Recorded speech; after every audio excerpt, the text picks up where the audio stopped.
have there's the questions that we kind of brainstorm before we hopped on here, and then there's the questions that are coming up as we're talking. So just know that this may need to turn into like part 2, part 3. Moondog comes back. But there's a couple different things that I would love for you to talk more on. One of them being, so backtrack. We've talked a little bit about people getting to decision points, transition points. Do I stay? Do I go? You and I have had conversations about that personally. In the last several weeks, the number of messages that I've gotten, and I've shared this with Corey previously, the number of messages that I've gotten from people in this situation in real time is almost like mind-boggling to me. And I try to be really careful because, as we've talked about before, our goal here is not to convince all these phenomenal people to leave ag ed. If anything, like we want to provide some tools and strategies to help them be more effective in the time that they're spending there. For the people that are at a decision point that are having to and I know you said everyone's got a different factors they need to keep in mind, which is true. As someone who is so self-assured and so able to communicate with clarity and assertiveness, for people that lack in that area, can you walk through some suggestions? How do you have those conversations? How do you approach that if you're not in a situation where you have a supportive department, or where there's, I don't know, interpersonal challenges that might be there? Because whether it's positive or negative, there's other folks communicating that they're at that point where they're trying to make the decision they feel, as Patton did, but for a different reason, that they've got the weight of the world on their shoulders. How do they navigate those conversations if they lack in the areas where you have strengths? Well, I mean, I guess first you have to understand their situation. So like if they've been teaching for 5 years and they've been at the same location and dealing with the same things they have not enjoyed for that many years, maybe they believe that it's that way everywhere. And so I think what people need to explore if they're frustrated with their current situation is it because of the environment I'm in, or is it because teaching's really not for me? And some people figure out that it's not. Like these people that come in out of the industry with no training, pedagogy, or anything else, and they're in a class, and all of a sudden some kid tells them F off, and the next thing you know, they got their hand around the kid's throat. Most schools frown upon that sort of thing. It's not like the old days when they used to take a kid that was misbehaving out back and teach them some lessons. You can't do that. But I think, hopefully they have somebody they can talk it through. And I think they have to ask themselves, am I not comfortable in this particular environment, or is it teaching in general? What is it that frustrates me? Is it the interaction with the people I work with? Is it the way my administration treats me? Well, hey, there's going to be 150 jobs probably this summer. A lot of them are going to break late because, all these school districts will be thinking about 2008 when they took mid-year cuts when the state was broke. And since our great leaders have made the state broke again, even though Aunt Nancy sent us $52 billion during COVID, we blew all that and a whole bunch more. And so when the May revise comes out, and they tell schools this is how much money you're getting, that's when they'll make decisions on a lot of those jobs. But there are going to be lots of, there already are a bunch. So, even if you're not sure they want to try another job, they should go interview someplace or go do a tour. Say, hey, I don't know if I'm interested or not, but, I'm kind of at a point where I need to decide. Am I going to stay here the rest of my life, or am I going to go do something else? And,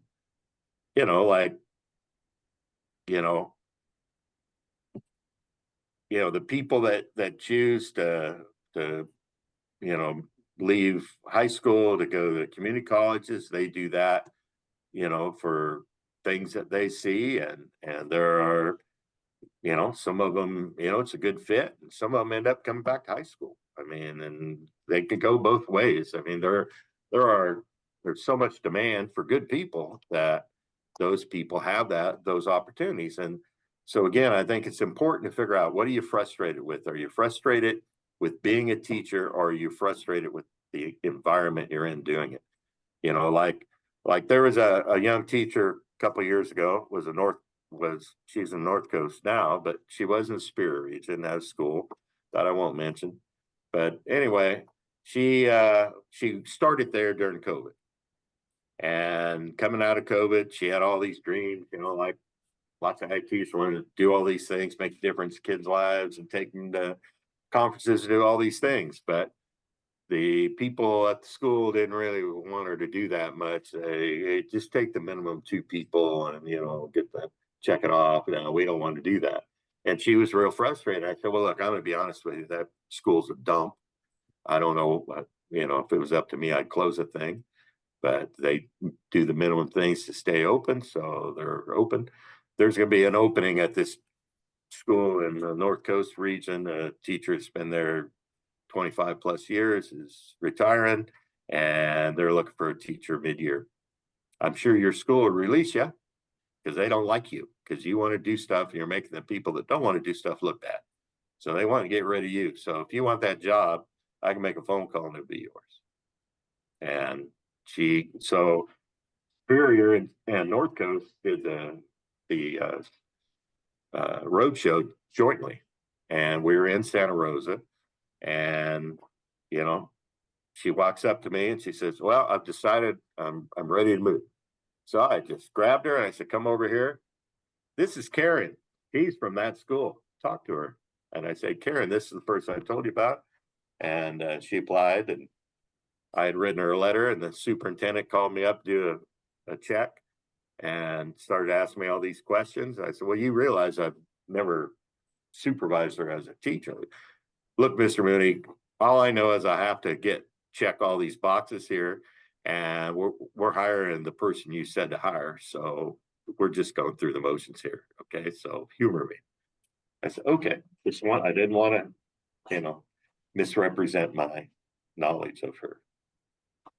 And she loves it there, and they love her, and everything's great. So she was in a bad situation. She moved, and now she's having the time of her life. And, the environment makes a difference, I remember one that I mentioned, the year I hired Cindy Pomey. I hired her to teach ornamental horticulture. Didn't know she knew anything about ornamental horticulture. I thought she was show jock, which she was, but she took a lot of OH stuff at Cal Poly. And I was looking for her because we had that greenhouse at Galt that basically was storage building. And I said, this is crazy. We need to do some OH stuff. And anyway, I asked other teachers that I saw place, how come you didn't apply for that job? Oh, the expectation's too high at Galt. What do you mean? Other schools want to hire teachers? They're going to have kids have no opportunities and teachers just suck? Really? I didn't think that about you. I thought you wanted to be a goer. Now I know. So, Well, and I think hey, worked out. I think you're talking, you're shedding light on some important topics that are related to the questions, right? Where, as I'm listening to some of your responses, things that I'm kind of connecting the dots to, or that, especially in ag education, depending on what your experience was as a student, if that's your journey, right? Your path, that you had an experience as a student, someone probably had a huge impact on your life, and you're like, oh my God, I want to recreate that as many times as possible. I want to be an ag teacher too. That's many people, not everybody. But then you get into it, you have whatever your experience is, student teaching, you find that first placement.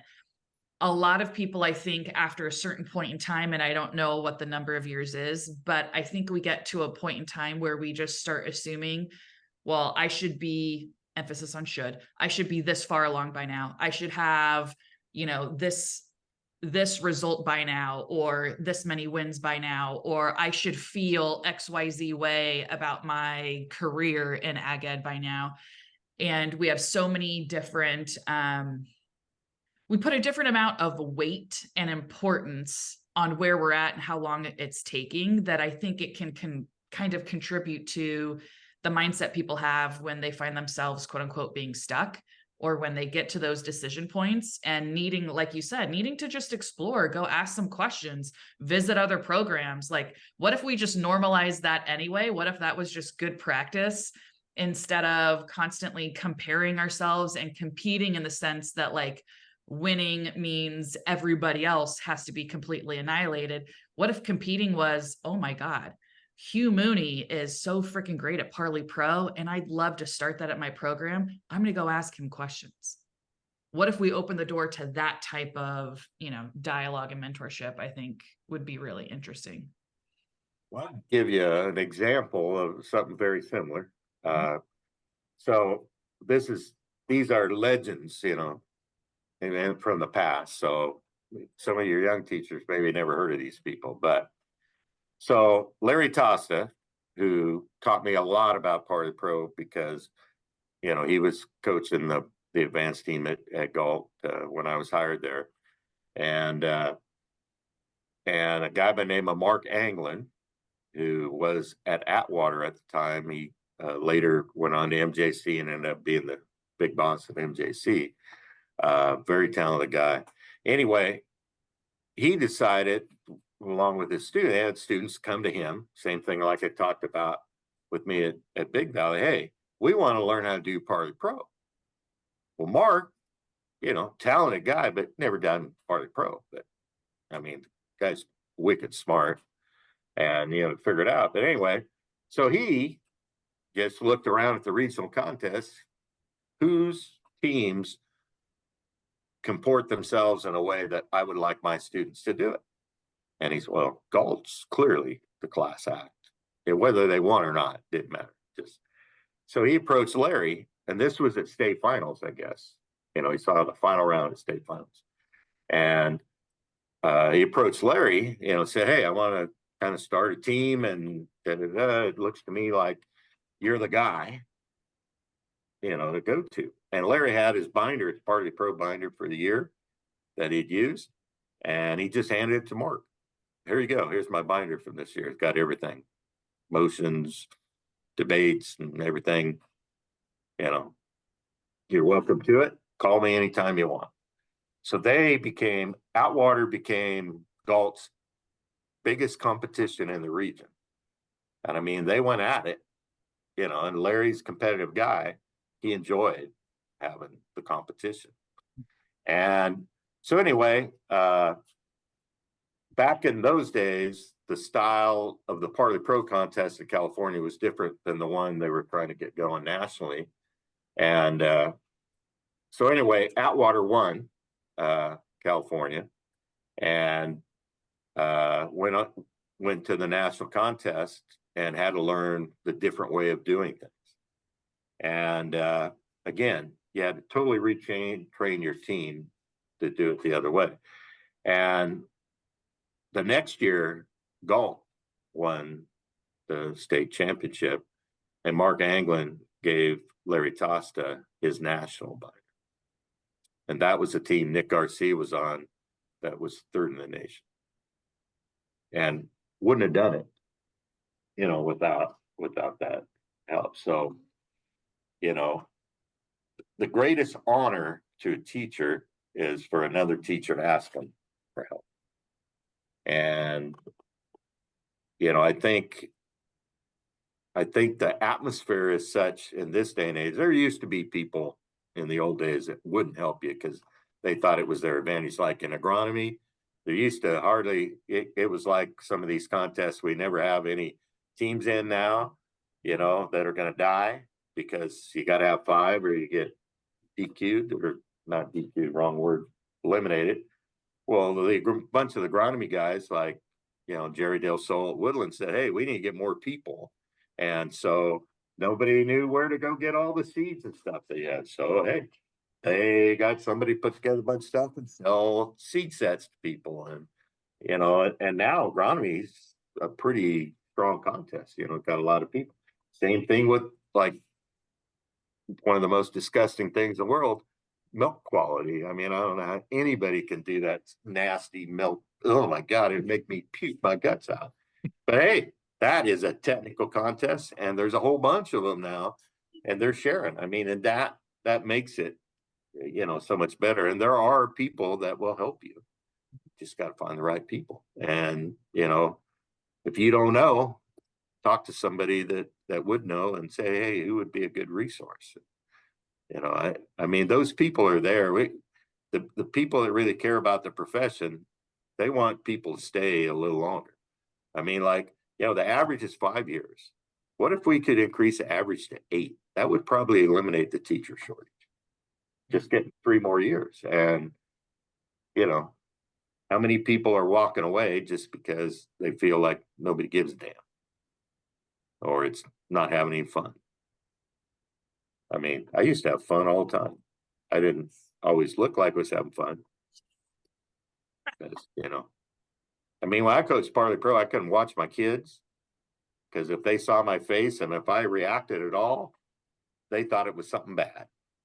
So if I was watching them, I had to hide behind somebody so they couldn't see my face. Because, I couldn't go, oh God, that was awesome. Yeah. I don't know. Did I answer your question?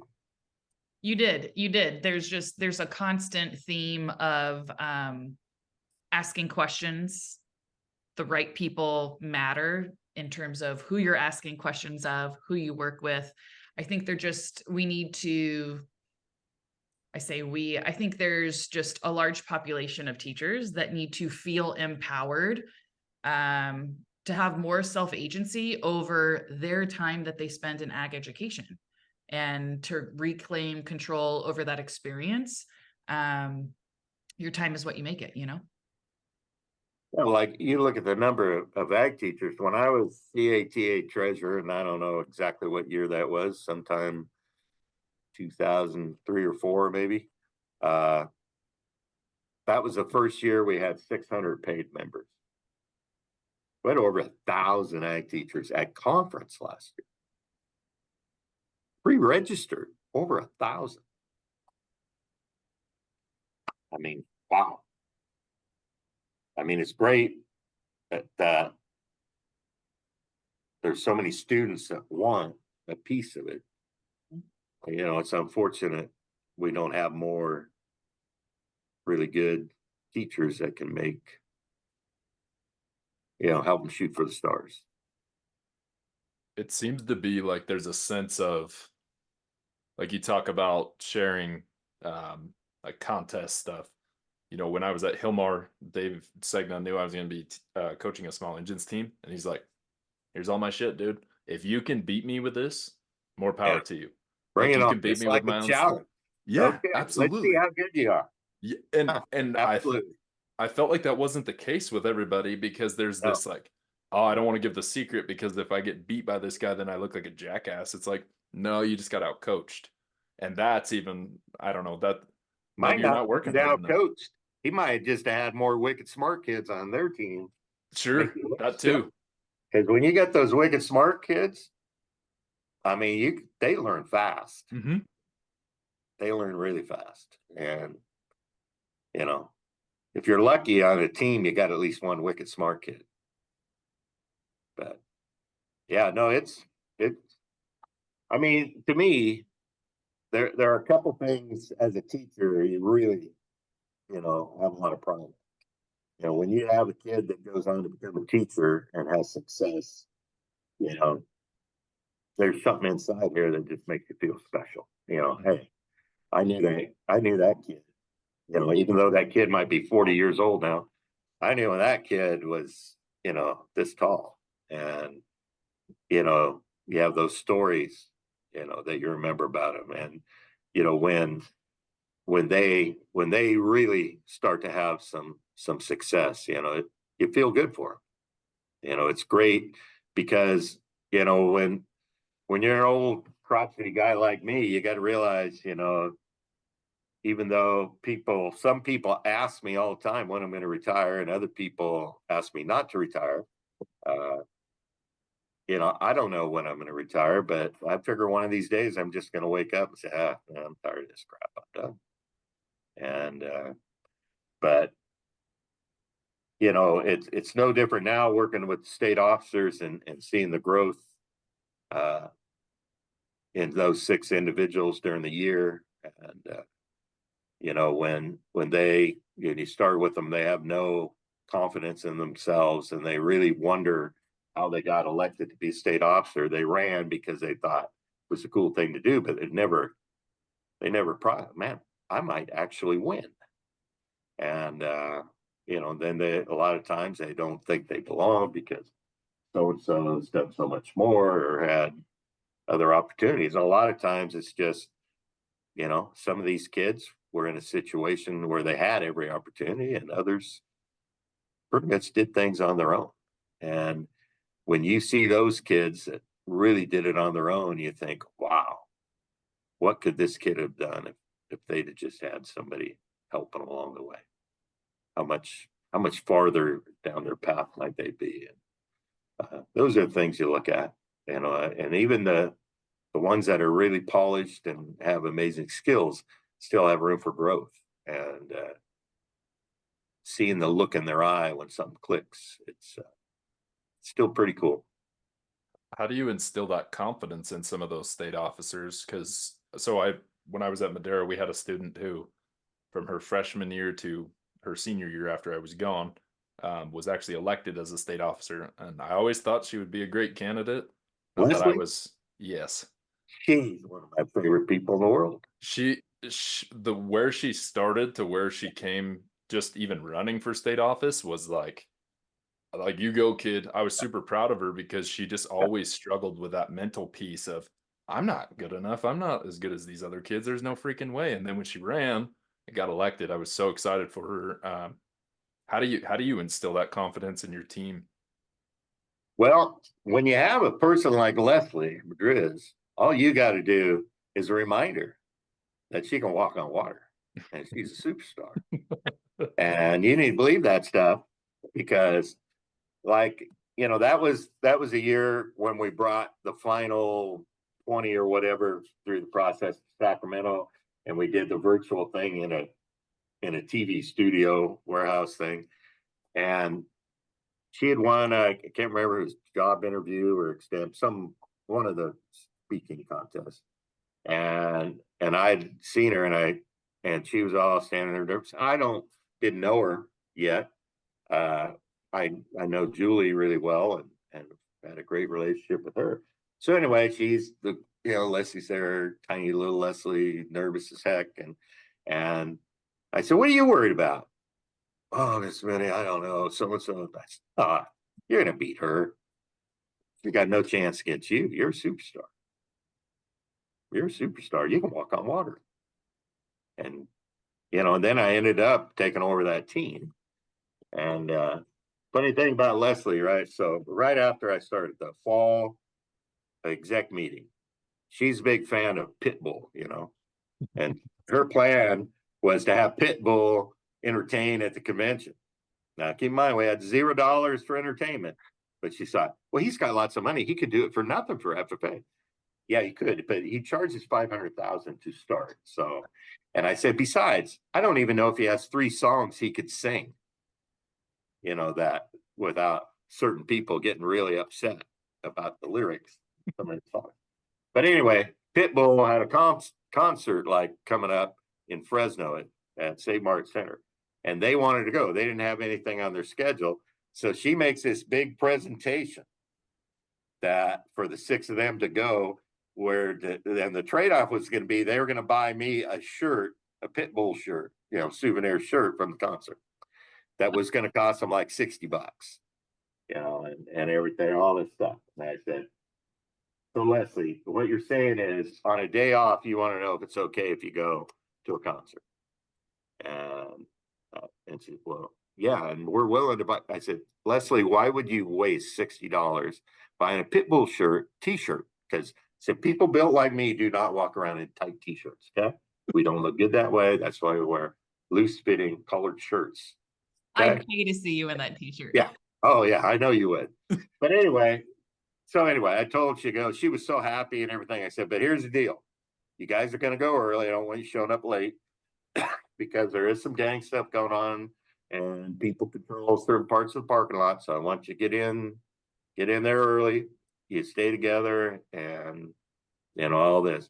So they send me a picture. They're sitting there and they're sitting inside right after the place opens. And Leslie's like a mini pit bull, got the head thing and wearing and she had a sign, come to the FFA convention or whatever. And yeah. So it was funny. But the funniest thing to me about her was when we started looking at possibilities and the guy from AET, when he heard we had no money for entertainment, he said, hey, I know Dale Brisby. Do you think they'd like him? And I said, well, I don't know. I never heard of the guy. So he texted Dale during our meeting. He said, would you come to California? Sure, I'd come to California. So I asked Leslie, I said, hey, Leslie, you ever heard of a guy named Dale Brisby? Oh my God, Mr. Mooney, do you think you could get him? I said, really? You like Pitbull and Dale Brisby? Oh my God, Mr. Mooney, he's so hilarious. You should see it. And anyway, he's an amazing kid.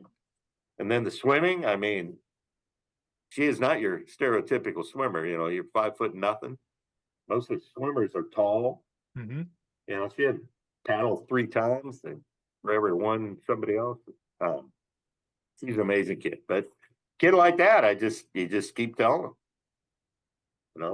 After you tell them enough times, they start believing, well, maybe I can. She's still humble, and I think a lot of it's her culture, and parents like hers, you're never going to be boastful. You're always going to be polite, and humble. And that's what you do. Nice kids, nice family. Her brother, good kid too. Yeah, they're all there, and it's getting them to believe. And maybe part of the thing, because a lot of those kids are afraid of me. If I tell them I think they can walk on water, maybe they believe me. I don't know. Mm-hmm.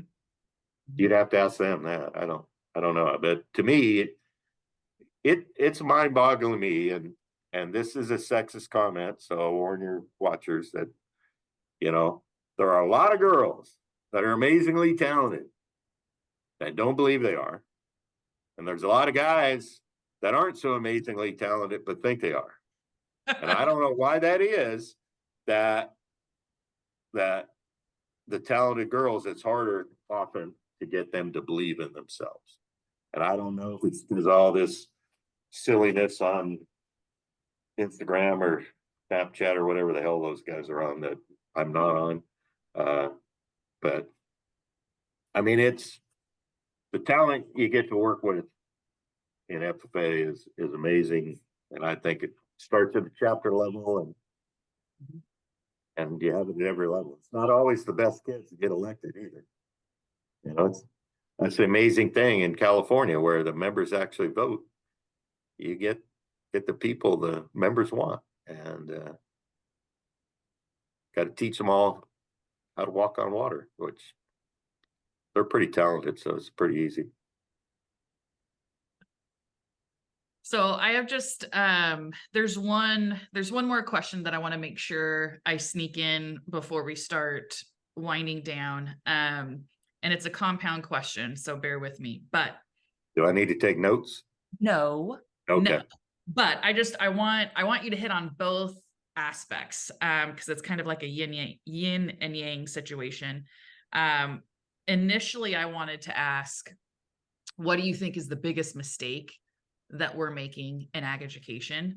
But I just wanted to combine that with, what is our greatest untapped potential? So let's acknowledge something that you think God, we're just really missing the mark over here. And then what's an example of something what's the untapped potential that, I don't know, if people change their minds, if something changed, if there was a shift somewhere, where do you think that we could explode more than we have done previously?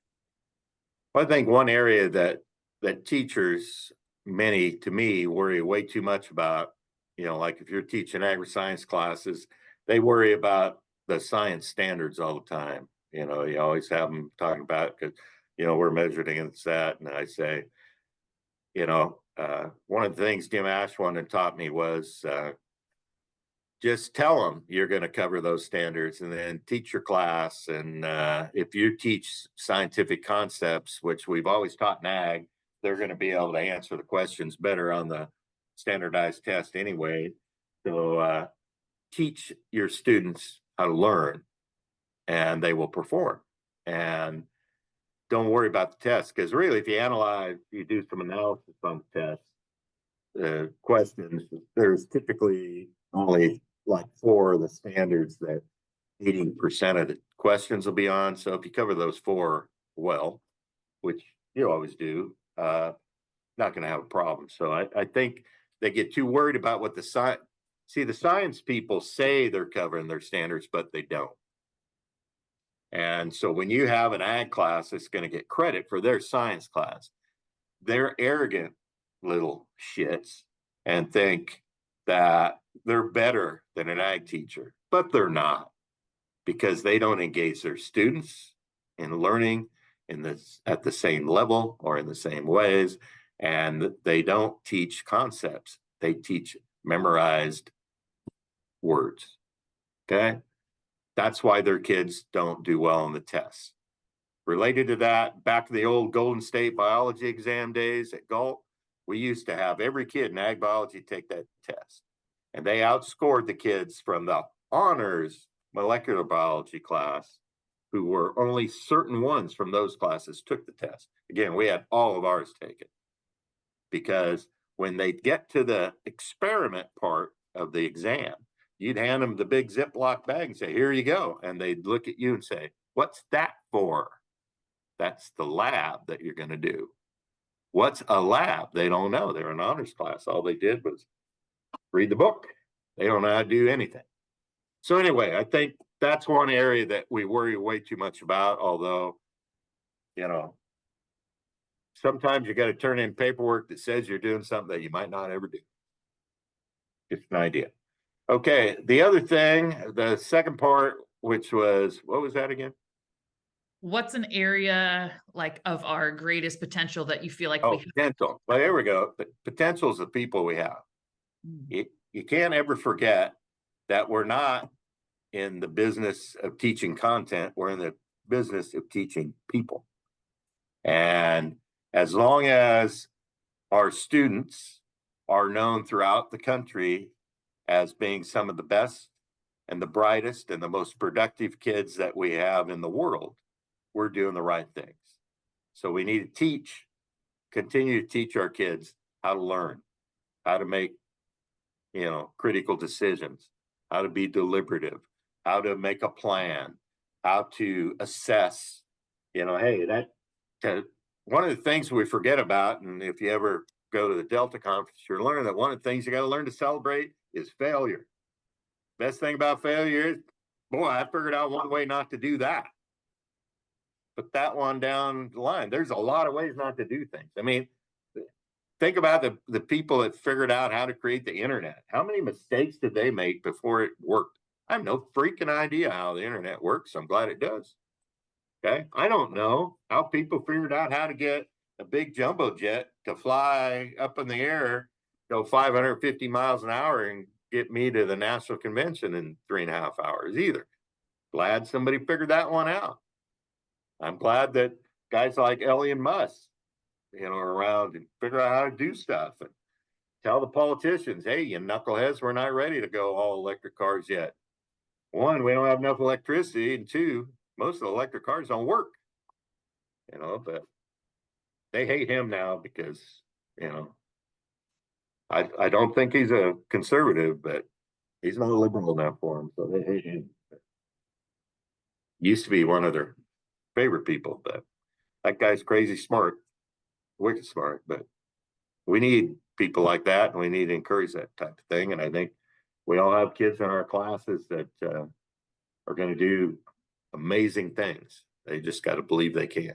And I think attitude is a lot of the most important work we do with kids, is to get them to believe in themselves, and that if they work hard, they'll make progress toward their ultimate goal. And so definitely need to do that.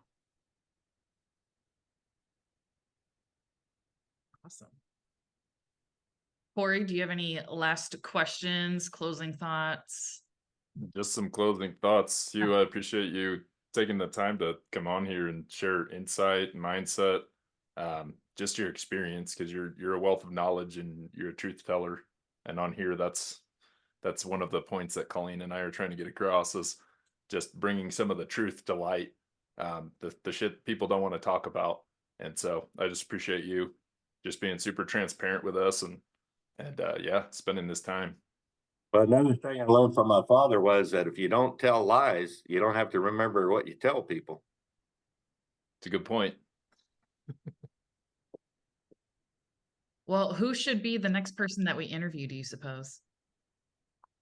I don't know. What are you looking for? I don't know. Well, to be honest with you, I think it's just interesting that you're the first person who said yes. And how many people said no? Well, it's not so much. Well, no, that's not true. Some people have said no, but I think there's people that are afraid of being affiliated with us or what we're doing. Like it's going to mean Why something. are you guys bad people? Well, no, I mean, I'm awesome. So I think we're pretty cool.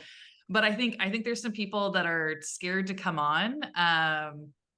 I don't think it's necessarily because of what we're going to ask or talk about. I don't know. I don't know if there's perception. Association. Yeah. Yeah. There's just some topics that we touch on that are controversial, and things that, we see from kind of a bird's eye view now, right? Being outside of the profession, that just need to be discussed, in our opinion, and how to help not only this profession, but help people on a personal level too. Whether they're in this profession or not, have left the profession or not, just helping them be the best them, whatever that means. And because that shit permeates to everything that you do. And so that's the goal of this. I'll be honest with you. I don't know that it's changed since I started 40 years ago in terms of the average teacher surviving 5 years in the career. Mm. I don't know. I mean, somebody like Schauger would know for sure, but I know it's been quite a while, because we've talked about that for quite a while. What can we do? Yeah. I mean, I think we've done about all we can with the getting more people. I mean, you look at, the number of people every year that enter the profession is up around the 100 level or above. That's way higher than it was even when YouTube came out. So the only way we're going to, close that gap with more quality teachers is to keep them a few years longer. So what are those things? What are the things that are pushing people out of the profession that maybe we can address? But the environment you're in makes a huge difference, and the people. Again, the relationships to me are. I mean, how many teachers who left the profession might have stayed if they'd had, the right, the right people around them? I don't know. Easy for me to say. I've been on the dark side 17 years. So Thanks for watching. Don't forget to like, subscribe, share, and we'll be seeing you next Monday.